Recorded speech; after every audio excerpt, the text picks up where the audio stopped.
ইন্দোনেশিয়ার এক অভিশপ্ত গ্রামে গত ২০ বছর ধরে চামড়া ছাড়া বাচ্চার জন্ম হচ্ছে। তবে তাদের মধ্যে কাউকেই বাঁচিয়ে রাখা হয়নি। জন্ম নেওয়ার পরপরেই তাদের পানিতে চুবিয়ে হত্যা করা হতো। লোকে বলে অনেক বছর আগে এই গ্রামে একজন কালো জাদু করত, যে কিনা আবার গ্রামের মানুষদের পুতুল খেলাও দেখাতো। একদিন হঠাৎ সে তার টিমের সবাইকে কুপিয়ে হত্যা করে আর শেষে নিজেকেও শেষ করে দেয়। এরপরই নাকি গ্রামে এই অভিশাপ লেগেছে। আসলে এর পেছনের রহস্যটা কি? মূলত একটা না, অনেকগুলো রহস্য লুকিয়ে আছে এই গ্রামে। বলছিলাম ইন্দোনেশিয়ার সেরা হরর মুভি ইম্পেটিগোরের কথা। মুভিটিকে যেভাবে ডিরেক্ট করা হয়েছে, এক মিনিটও বোর হওয়ার সুযোগ নেই। শুরু থেকেই টান টান উত্তেজনা আর একের পর এক রহস্যের জট খুলতে থাকে। আর আপনি যদি এখনই গুগলে সার্চ করেন ইন্দোনেশিয়ার টপ 10 হরর মুভি, তাহলে 1 নম্বরে এই মুভিটি আসবে। এত জনপ্রিয় হয়েছিল এই মুভিটি। তাহলে চলুন শুরু করি supernatural suspense thriller horror movie ইম্পেটিগোরের এক্সপ্লেনেশন। গল্পের শুরুতে দেখানো হয় শহরের এক টোন বুথে মায়া নামে একজন মেয়ে কাজ করছে। তার কাজ প্রায় শেষের দিকে। সে তার বান্ধবী দিনির সাথে কথা বলছিল। তার বান্ধবী অন্য একটি টোন বুথে কাজ করে। হঠাৎ একটা গাড়িতে 2 জন লোক তার কাছে আসে। এই লোকগুলো কেন জানি অনেকক্ষণ ধরে মায়াকে অদ্ভুতভাবে দেখছিল। মায়া তাদের দেখে চিনতে পারে, কারণ এরাই বেশ কয়েকদিন ধরে তাকে ফলো করছে। বিষয়টা মোটেও সুবিধার না, তাই সে তার বান্ধবী দিনিকে এইসব জানায়। দিনির সাথে কথা বলার সময় আবার দেখা যায় লোকটি সেখান থেকে যায়নি, সে আবার তার দিকেই এগিয়ে আসছে। মায়া প্রচন্ড ভয় পেয়ে দরজা আর গ্লাস লাগিয়ে দেয়। লোকটি মায়ার কাছে এসে বলে, তার নাম কি রাহায়ু? মায়া বলে, না, তার নাম তো রাহায়ু নয়, সে তো মায়া। লোকটি তাকে আরো জিজ্ঞাসা করে তার গ্রামের বাড়ি কি হরজসারি গ্রামে, তার বাবার নাম কি ডংওয়াংসু। মায়া তখন বলে, আমি আপনাকে এত কিছু বলতে যাব কেন? লোকটি তখন কিছু না বলেই সেখান থেকে চলে যায়। কিছুক্ষণ পর সেই লোকটি আবার তলোয়ার হাতে নিয়ে তার দিকে এগিয়ে আসছিল। মায়া তো ব্যাপক ভয় পেয়ে দৌড়ে পালাতে থাকে, কিন্তু লোকটি এক পর্যায়ে তাকে ধরে ফেলে আর বলে, তোমার পরিবারের জন্য আমরা যে অভিশাপ পেয়েছি তা আর সহ্য করতে পারছি না, তাই তোমাকে মরতেই হবে। এই বলে লোকটি মায়ার পায়ে একটা কাটা দাগ খুঁজতে থাকে। পেয়ে গেলে সেই কাটা দাগের উপরে সে আবার কেটে দেয়। এরপর সে মায়াকে মারতেই যাবে, ঠিক তখনই সেখানে পুলিশ চলে আসে আর লোকটিকে শুট করে মেরে ফেলে। এরপরে বেশ কিছুদিন পরের দৃশ্য দেখানো হয়। মায়া আর দিনি মিলে একটা কাপড়ের দোকান দিয়েছে। সেই ঘটনার পর তারা আর বাইরে কাজ করে না। কথায় কথায় মায়া তাকে জানায় সে কয়েকদিনের জন্য শহরের বাইরে যাচ্ছে। কোথায় যাচ্ছে দিনি জিজ্ঞাসা করলে মায়া তাকে একটি ছবি দেখায় আর বলে, এটা সম্ভবত আমার বাবা মায়ের ছবি, আর ছবিতে 5 বছরের মেয়েটি আমি। আমার বাবা মা মারা যাওয়ার পর এক আন্টির কাছে আমি বড় হয়েছি। আন্টি আমাকে বলতেন তিনি আমাকে আমার 5 বছর বয়স থেকে লালন পালন করছেন, কিন্তু আমার বাবা মায়ের সম্পর্কে তিনি তেমন কিছুই বলেনি। ওই দিনের ওই ঘটনার পর আমি আন্টির জিনিসগুলো ঘেটে দেখি আর এক বইয়ের মধ্যে এই ছবিটি পাই। ছবিতে থাকা এই 2 জন সম্ভবত আমার বাবা মাই হবে। ছবির পেছনে একটা নাম লেখা আছে, রাহায়ু। এই নামটাই তো ওই দিনের লোকটা জিজ্ঞাসা করছিল। আমার মনে হয় আমার জন্ম ওই লোকটির বলা গ্রামেই। ছবি দেখে মনে হচ্ছে আমার বাবা মা বেশ ধনী ছিলেন, পেছনে তাদের বাড়িটিও বেশ বড়। তাই আমি ভাবছি ওই গ্রামটিতে গিয়ে খোঁজ নিব। যদি সত্যি আমি তাদের সন্তান হয়ে থাকি, তাহলে তো আমার বেশ কিছু সম্পত্তি পাওয়ার কথা, যেগুলো পেলে সে এখানে ভালোভাবে ব্যবসা করতে পারবে। তবে তার বান্ধবী দিনি তাকে ওই গ্রামে একা যেতে দিবে না, তাই সেও তার সাথে যাবে। বাথরুমে মায়া লক্ষ্য করে তার ওই কাটা জায়গায় থেকে ব্লিডিং হচ্ছে। ক্ষতে হাত দিলে সে বুঝতে পারে ভেতরে কিছু আছে। অদ্ভুতভাবে সে ভেতর থেকে একটা ছোট চিলকুট পায়, যাতে জাপানি ভাষায় কিছু একটা লেখা আছে। সে তো জাপানি ভাষা জানতো না, তাই সে তার একটা ছবি তুলে রাখে। বাথরুম থেকে বের হয়ে সে দিনিকেই খুঁজছিল। এই সময় সে দেখে কালো কাপড় পরে দূরে 2 জন অদ্ভুতভাবে দাঁড়িয়ে আছে। সে আশেপাশে এরকম আরো কালো কাপড় পরা কয়েকজনকে দেখতে পায়। বিষয়গুলো তার কাছে নতুন না, সে আগেও এরকম অনেক কিছুই দেখেছে, যেগুলোর বিষয়ে আমরা সামনে জানতে পারবো। এর কিছুক্ষণের মধ্যেই সেখানে দিনি চলে আসে। পরের দিন রাতে দিনি আর মায়া সেই গ্রামের উদ্দেশ্যে রওনা হয়। বাসে তাদের সাথে ছিল এক প্রফেসর, যে নানা রকম ভাষায় কথা বলছিল। তখন মায়া তাকে সে চিলকুটের ছবিটা দেখায়। শিক্ষকটি তখন বলে, এইটা প্রাচীন জাপানীয় ভাষায় কোনো একটা মন্ত্রের মতো মনে হচ্ছে। যারা জাদুবিদ্যা করে তারা এগুলো লিখে থাকে। যতদূর সে জানে এগুলো অনেক আগের লেখা মন্ত্র, যা ভাষা দেখেই বোঝা যাচ্ছে এইটা কাউকে শয়তানি শক্তি থেকে বাঁচানোর মন্ত্র। কিন্তু এটা যে লিখেছে সে মোটেও ভালো মানুষ না, কারণ ভালো মানুষেরা কখনোই এসব করে না। মায়া এটা শুনে বেশ চিন্তিত হয়। যাত্রা পথে সে বাসের জানালা জানালা দিয়ে 3টি মেয়েকে দূরে দাঁড়িয়ে থাকতে দেখতে পাচ্ছিল। একটু পরপরই সে এই দৃশ্য বারবার দেখছিল। সে এই বিষয়ে দিনীকে বললে দিনী ভাবে হয়তো সেই ঘুমের ঘরে আবল তাবল দেখছে, তাই তার কথাকে তেমন পাত্তা দেয় না। সারা রাত জার্নি করার পর তারা সেই গ্রামে এসে পৌঁছায়, আর সেখানে থাকা একটা ঘোড়ার গাড়িতে করে তারা গ্রামের ভিতরে প্রবেশ করে। মায়া সেই গাড়ি চালকটির সাথে কথা বলে। সে বলে তারা এই গ্রামে এসেছে একটা গবেষণা করতে। তারা এই গ্রামের অতীতের কিছু ঘটনা জানতে চায়। কার কাছে গেলে এই গ্রামের অতীত সম্পর্কে জানা যাবে? গাড়ি চালক তখন বলে এই গ্রামটা খুবই নির্জন, খুব বেশি মানুষের বসবাস এখানে নেই, আর যারা আছে তারা গ্রামের আরো ভিতরে বসবাস করে। তবে এই গ্রামে একজন পুতুল নাট্যশিল্পী রয়েছে যে অনেক আগে থেকে পুতুল খেলা দেখায়। তার নাম শাফকাতুল। তার কাছে গ্রামের অনেক বছর আগের ঘটনা জানতে পারবেন। গাড়ি চালকের কথা মতো তারা সবার প্রথমে সাপ্তাদির বাসায় যায়, কিন্তু তারা বাসায় গিয়ে তাকে পায় না, পায় তার মাকে। তার মা বলে সাপ্তাদির কাজের জন্য বাইরে গেছে, আপনারা কাল সকালে এসে দেখা করুন। এখন তারা ভাবে কাল আসতে হলে তো আজকে এখানেই তাদের কোথাও থাকতে হবে। এই গ্রামে কোথাও থাকতে হবে। গ্রামে তারা একটু ঘুরে সেই বড় বাড়িটিকে খুঁজে পায়, যে বাড়িটি ওই ছবিতে তারা দেখেছিল। বাড়ি বড় হলেও বাড়ি ছিল পুরোপুরি ফাঁকা। অনেকদিন পরে থাকায় বাড়ির আশেপাশে নানা রকম গাছগাছালি জন্ম নিয়েছিল, আর বাসার ভিতরে ধুলাবালি মাকড়সা দিয়ে ভরে গেছে। দেখে বোঝা যাচ্ছিল হয়তো বাড়িটা অনেক বছর যাবত পড়ে আছে। মায়া বাসার একটি ড্রয়ারে কিছু ছবি খুঁজে পায়। এগুলো তো তার বাবা মায়েরই ছবি, কিন্তু একটা ছবিতেও তাকে দেখা যায় না। একটু পর তারা দূর থেকে কিছু মানুষের চলাচলের আওয়াজ শুনতে পায়। জানালায় গিয়ে তারা দেখতে পায় গ্রামের মানুষ এক মৃত ব্যক্তির লাশ কবর দিতে নিয়ে যাচ্ছে। একটু পর মায়ারও সেই কবরস্থানে আসে। মায়ের বাবা মার কবরও ছিল এইখানে। তারা আরো দেখতে পায় এখানে অসংখ্য কবর, জায়গার থেকে কবরের সংখ্যাই বেশি। তবে প্রত্যেকটি কবরই ছিল খুব ছোট ছোট। কয়েকটা কবরে তো কোনো নামও নেই। হতে পারে এগুলো বাচ্চাদের কবর, কিন্তু এতগুলো বাচ্চা তাও আবার একসাথে কিভাবে মারা গেল? সেখানে কবরের মধ্যে কয়েকটা কবর নতুন মনে হচ্ছিল, অর্থাৎ এই গ্রামে প্রতিনিয়ত বাচ্চা মারা যাচ্ছে। তারা এতে বেশ চিন্তিত হয়। মায়েরা কবরস্থান থেকে বের হওয়ার সময় খেয়াল করে কবরের সাইনবোর্ডটাও পাল্টে দেওয়া হয়েছে। এই কবরস্থানের জায়গাটুক তার বাবা ডোনওয়ানসুর, কিন্তু এখন তার নাম ঢেকে রেখে উপরে আরেকজনের নাম দেওয়া। এটা দেখে মায়ের বুঝতে বাকি থাকে না হয়তো তার বাবার সাথে এই গ্রামের মানুষের সম্পর্ক তেমন একটা ভালো ছিল না। তো যাই হোক, তারা সেই রাতটা এই বাড়িতেই কাটানোর সিদ্ধান্ত নেয়। কিন্তু হঠাৎ করে দূর থেকে মায়া একজনের চিল্লানোর আওয়াজ শুনতে পায়। আওয়াজ ধরে সে সামনে এগোলে জানতে পারে আজকে এক গর্ভবতী মহিলার ডেলিভারি হচ্ছে। মহিলাটি সন্তান জন্ম দেওয়ার সাথে সাথেই ওই পুতুল নাট্যশিল্পী সাপ্তা দিয়ে এসে সেই বাচ্চাটিকে পানিতে চুবিয়ে মেরে ফেলে। পরের দিন সকালে মায়ারা আবার কিছু লোকের চলাচলের আওয়াজ শুনতে পায়। দেখা যায় গতকালে জন্ম নেওয়া বাচ্চাটিকে কবর দেওয়ার জন্য সবাই নিয়ে যাচ্ছে। মায়ারা এবার তাদের পিছনে যায়। সাপ্তাদি তাদের দেখতে পেয়ে তাদের দিকে এগিয়ে আসে। মায়া বলে তারা বিশ্ববিদ্যালয়ের শিক্ষার্থী, তারা এক রিসার্চের জন্য এইখানে এসেছে। সে সাপ্তাদিকে কিছু প্রশ্ন করতে চায়। সাপ্তাদি তাদের বিকালে দেখা করতে বলে। ইতিমধ্যে তাদের খুব ক্ষুধা লেগেছিল, কারণ গতকাল থেকে তারা এখন পর্যন্ত কিছুই খায়নি। তাই মায়া বাজারে যায় খাবার আনতে। এক দোকানে গিয়ে সে ওই বড় বাড়িটির ব্যাপারে জিজ্ঞাসা করে যেখানে তারা রাত কাটিয়েছে। মায়া বলে ওই বড় বাড়িটি কার, আর এত বড় বাড়ি এভাবে পড়ে আছে কেন? তখন ওই দোকানদার মেয়েটি বলে আমার জানা মতে ওই বাড়িটিতে ভয়ঙ্কর কোনো সমস্যা আছে। গ্রামের লোক বলা বলি করে ওই বাড়িটিতে এক সময় শয়তানের পূজা করা হতো। ওইটা একটা অভিশপ্ত বাসা। ওইদিকে বাসায় দিনই গোসলের জন্য প্রস্তুতি নিচ্ছিল।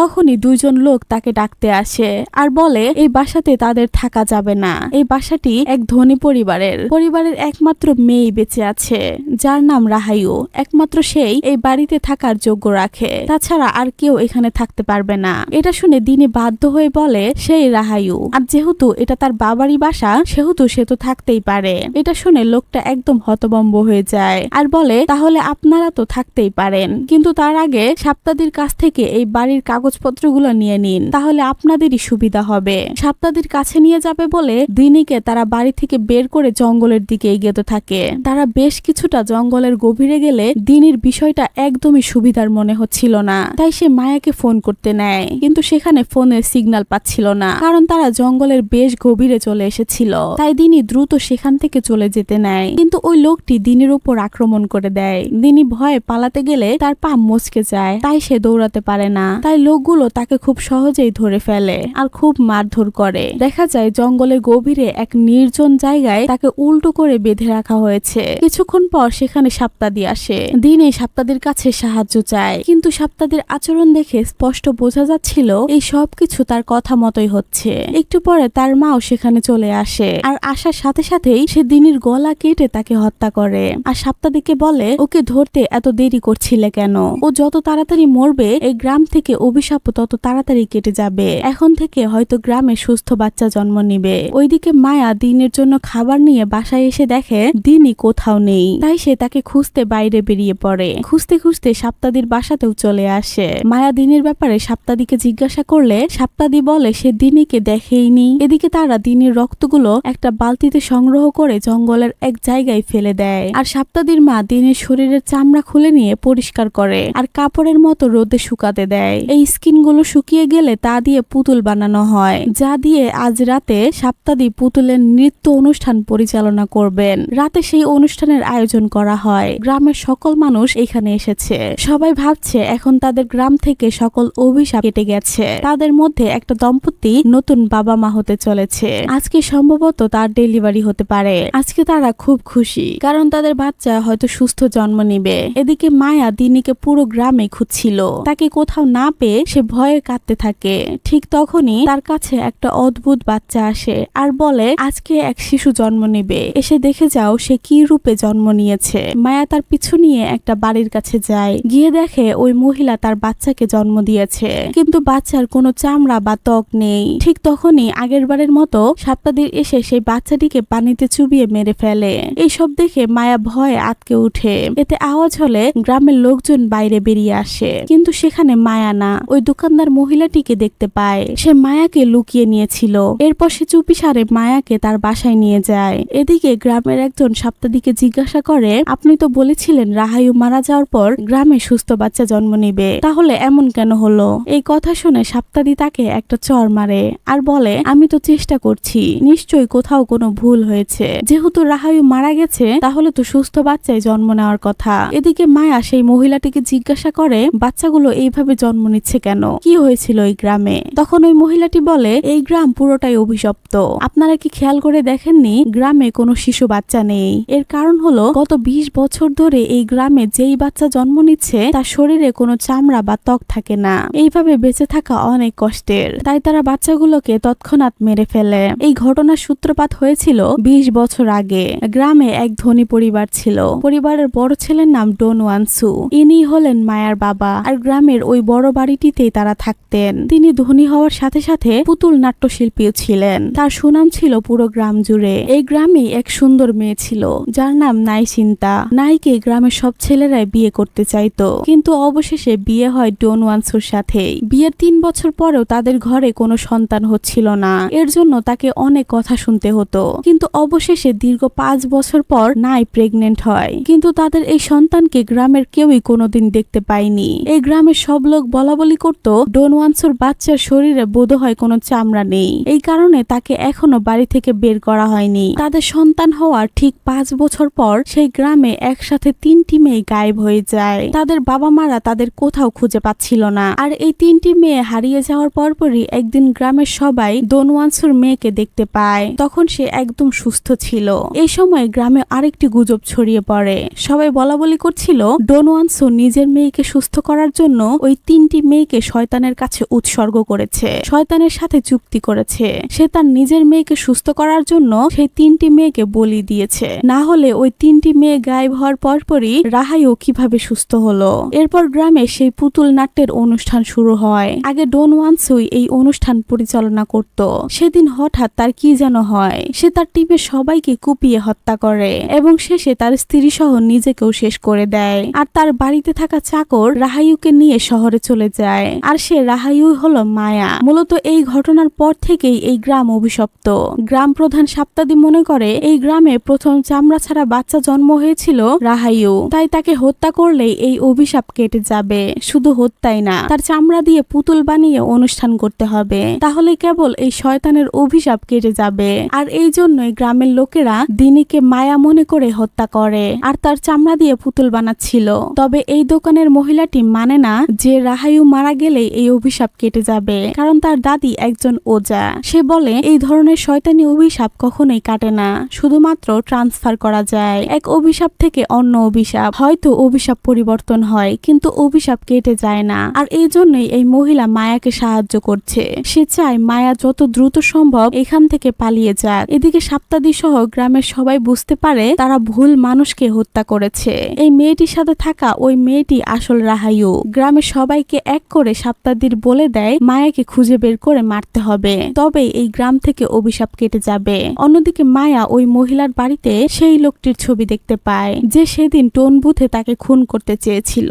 মায়া জিজ্ঞেস করলে জানতে পারে ওই লোকটি এই মহিলার স্বামী, আর এই মহিলাটি প্রেগনেন্ট। তাই তার স্বামী খুঁজে খুঁজে তাকে বের করছিল খুন করার জন্য, কারণ সে তো এটাই ভাবতো রাহিউকে মারলেই তার সুস্থ বাচ্চা জন্ম নিবে। তবে মায়া তার স্বামীর মৃত্যুর ব্যাপারে তাকে কিছুই বলে না। সে আর এই গ্রামে এক মুহূর্ত থাকতে চাচ্ছিল না। সে দ্রুত সেই ঘোড়ার গাড়ি চালকটিকে ফোন করে। এরপর সেই ঘোড়া চালকটি এক পুলিশকে নিয়ে রওনা হয়। চলার পথে মায়া মেয়েটিকে বলে দেয় তাকে হত্যা করতে গিয়েই তার স্বামী মারা গেছে। মেয়েটি এটা শুনে ভেঙে পড়ে। এদিকে ঘোড়া চালক আর পুলিশও চলে আসে। মায়া তাদের কাছে যেতেই যাবে, ঠিক তখনই পুরো গ্রামবাসী সেখানে উপস্থিত হয়। গ্রামবাসী আসার সাথে সাথে পুলিশটি ঘোড়া চালককে শুট করে মেরে ফেলে। মূলত এই পুলিশটিও এই গ্রামেরই লোক। এরপর তারা সবাই মিলে দ্রুত মায়াকে খুঁজতে থাকে। মায়া জঙ্গলের একটা বড় গাছে লুকিয়ে ছিল।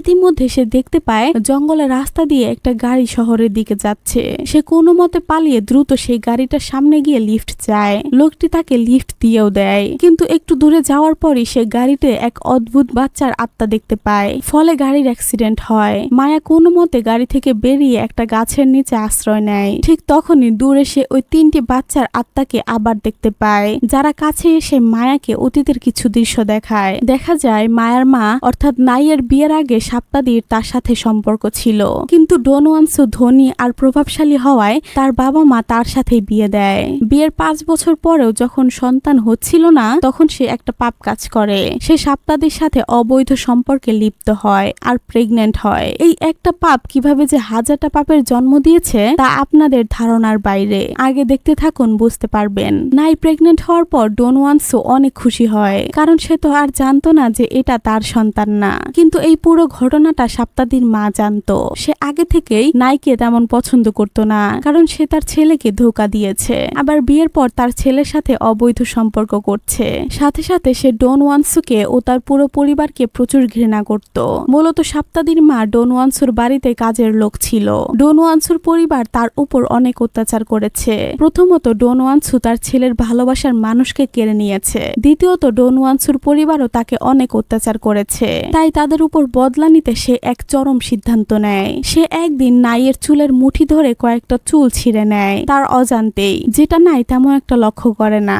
নাই আর সাপ্তাদির চুল একসাথে করে সে এক ভয়ঙ্কর কালো জাদু করে। এতে করে নাইয়ের পেটে যে বাচ্চা ছিল সেটা চামড়াবিহীন জন্ম নেয়, আর তার ছেলে সাপ্তাদির পুরোপুরি তার বশে চলে আসে। সে যা বলে সাপ্তাদির তাই করে। এদিকে ডনওয়ানসু কিছুটা ব্ল্যাক ম্যাজিক জানতো। যখন সে দেখলো এত কষ্টের পর জন্ম নেওয়া বাচ্চা এরকম হয়েছে, সে আর ঠিক থাকতে পারে না। সে শয়তানের সাথে চুক্তি করে আর গ্রামের ওই 3টি মেয়েকে শয়তানের কাছে উৎসর্গ করে, আর ওই মেয়েদের চামড়া দিয়ে পুতুল বানিয়ে অনুষ্ঠান করে। ফলে তার মেয়ে ঠিক হয়ে যায়। কিন্তু মায়া ছোট থেকে প্রায় ওই 3টি মেয়ের আত্মাকে দেখতে পেত, কারণ তাদের মেয়েরই তো তার বাবা তাকে সুস্থ করেছে। মায়া সেই মেয়েগুলোকে দেখে ভীষণ ভয় পেত।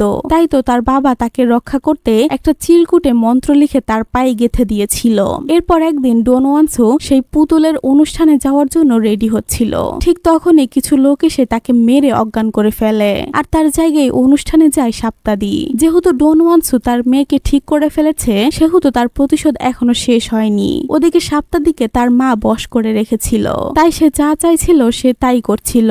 আর ওই দিন সাপ্তাদি সবাইকে হত্যা করেছিল, আর অবশেষে বেঁচে ছিল শুধু রাহায়ু। অতীতের এইসব ঘটনা ওই বাচ্চারাই মায়াকে দেখাচ্ছিল। এক বাচ্চা মায়ার কানে এসে বলে এই অভিশাপ কাটানোর একটাই উপায় রয়েছে, তাদের 3 জনের দেহবশেষ আর তাদের চামড়া দিয়ে বানানো পুতুল সকল ধর্মীয় রীতিনীতি অনুযায়ী দাফন করতে হবে। তাদের দেহবশেষ রয়েছে ওই বড় বাড়িটিতে, আর চামড়ার পুতুলগুলো আছে সাপ্তাদির কাছে। এরপরেই ওই দোকানের মহিলাটির ডাকে মায়ার স্বপ্ন ভাঙে। সেই ওই দোকানের মহিলাটিকে তার দেখা পুরো স্বপ্নের ঘটনাটি জানায়, আর বলে এইভাবেই এই গ্রামের উপর থেকে অভিশাপ কেটে যাবে। তাই সবার আগে আমাদের যেতে হবে সাপ্তাদির বাসায়। তারা সেখানে গিয়ে ওই মেয়েগুলো শরীরে চামড়া দিয়ে বানানো পুতুলগুলো নিয়ে আসে, আর ওই ওই বড় বাড়িটিতে গিয়ে খোদাই করে তাদের দেহাবশেষ বের করে আর এই সব কিছু তারা দাফন করে দেয়। ইতিমধ্যে সেখানে সাপ্তাদির মা চলে আসে। সে বলে, ডনওয়ানসুর পরিবার আমাকে অনেক অত্যাচার করেছে।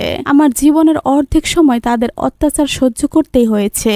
আমি তাদের পরিবারের কাউকেই বাঁচতে দিব না। এই বলে গ্রামের লোকের সাহায্যে তাকে তুলে নিয়ে আসে আর মিনির মতো তাকে উল্টো করে ঝুলিয়ে দেয়, কারণ তাকে তো এখানে আনা হয়েছে হত্যা করার জন্য। মায়া সাপ্তাদিকে বলে, আমি তোমার মেয়ে, তুমি আমার বাবা। ডনওয়ানসু আমার বাবা নয়, তোমার মা অর্থাৎ আমার দাদি এই সব কিছু জানে। তার কালো জাদুর জন্য গ্রামে এই অভিশাপ লেগেছে। সেই প্রথমে আমার মায়ের উপর এই চামড়া ছাড়া বাচ্চা জন্ম হওয়ার জন্য কালো জাদু করেছিল। তোমায় বশ করে তোমাকে দিয়ে ডনওয়ানসুর পরিবারকে শেষ করেছে।